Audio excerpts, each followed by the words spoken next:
Isso aí, então vamos corrigir a atividade da semana passada, né? Rapidinho aqui.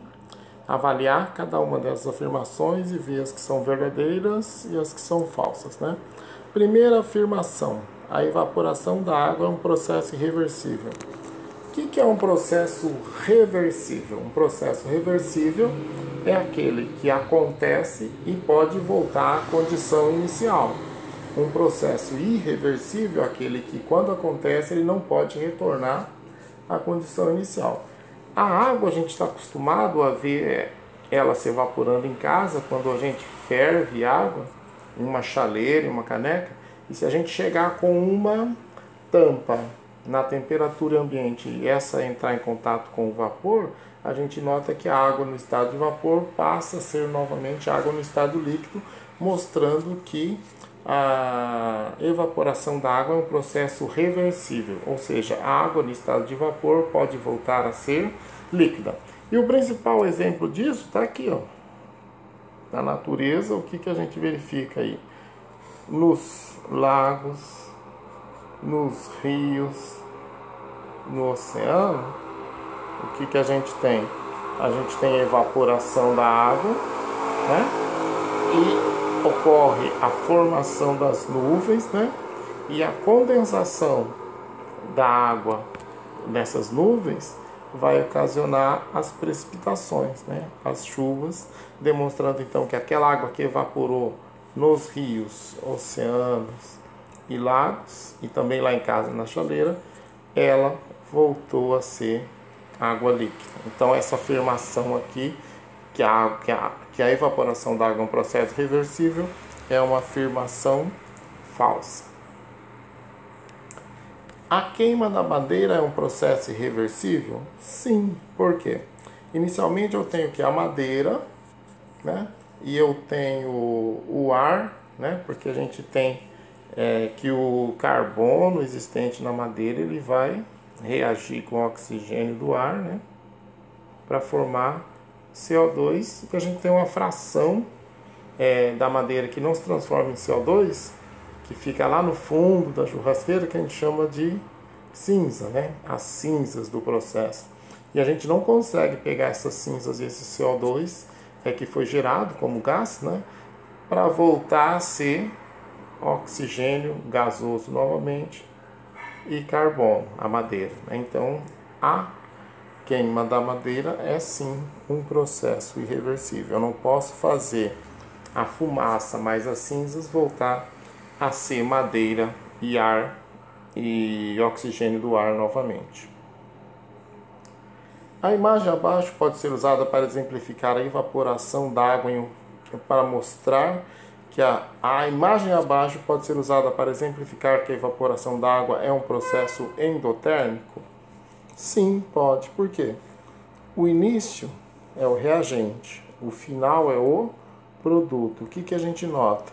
Que o produto ele tem mais energia do que o reagente. Quer dizer que durante o processo, na transformação de reagente em produto, isso aí aconteceu com absorção de energia. Então é assim, eu tenho um sistema, quando acontece uma alteração nesse sistema, que ocorre pela entrada, por exemplo, de energia do tipo calor, a gente pode dizer que a energia inicial do sistema era desse tamanho, e no final, como ela absorveu energia, a energia final do sistema é maior. Essa é a característica dos processos endotérmicos. Quando eu tenho a energia final mais alta que a inicial. E é o que acontece com a evaporação da água. Por quê? Quando eu tenho a água e eu aqueço, ela evapora. A água evapora em qualquer temperatura, né? Só que quanto mais alta for a temperatura, mais eficiente é essa absorção de energia e mais eficiente é a evaporação. Então a gente nota que a evaporação da água é um processo endotérmico. Por quê? Porque a gente nota que o vapor é muito quente, né? E quando a gente colocou a água na caneca, ela não estava naquela temperatura, ela não tinha tanto calor quanto ela tem no estado final. Então essa imagem ela pode ser sim utilizada para exemplificar que a evaporação da água é um processo endotérmico.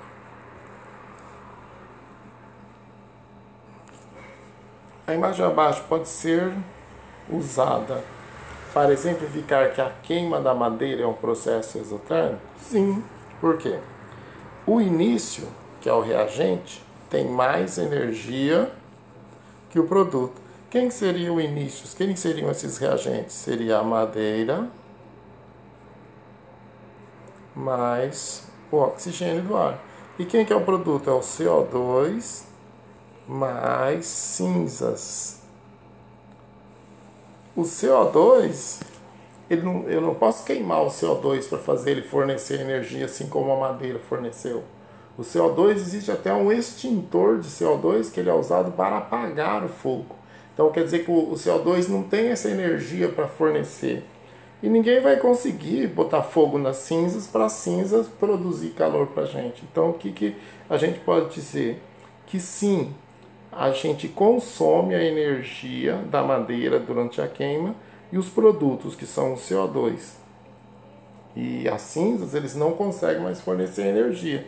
Então o que a gente pode ver?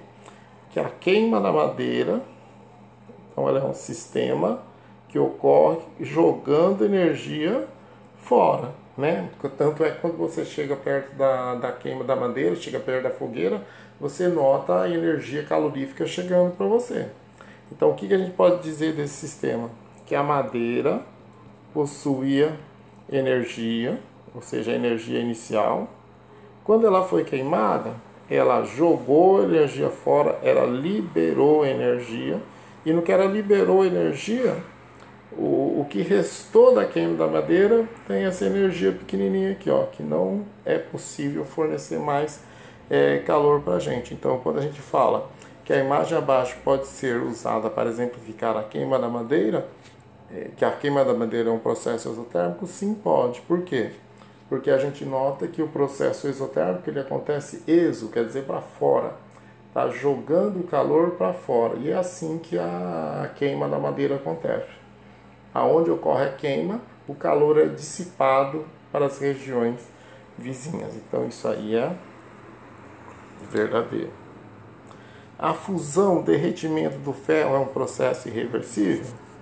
Não, não é um processo irreversível, porque se eu quiser moldar, por exemplo, o ferro, eu posso fundir o ferro. O que é fundir o ferro? Fundir o ferro é fazer o ferro no estado sólido, passar a ser pelo aquecimento, né? Eu estou fornecendo energia para o ferro fundir, então ele vai passar a ser ferro no estado líquido. Aí eu vou lá, pego esse ferro que está no estado líquido, coloco ele numa forma, a forma que vai dar o formato do objeto que eu quero que aquela porção de ferro seja. Ele vai perder temperatura para o ambiente, né? Ele vai esfriar, e quando ele esfriar ele volta para o estado sólido, e ou seja, ele voltou a ser sólido a partir do estado em que ele foi moldado, que era o líquido. Então isso aí mostra que o derretimento do ferro é um processo reversível e não irreversível, né? Então o ferro, quando ele é derretido, ele é fundido, ele é transformado em líquido, ele pode voltar a ser sólido simplesmente perdendo calor. Então isso aí é característica do processo reversível. Então falar que ele é irreversível é falso, tá ok?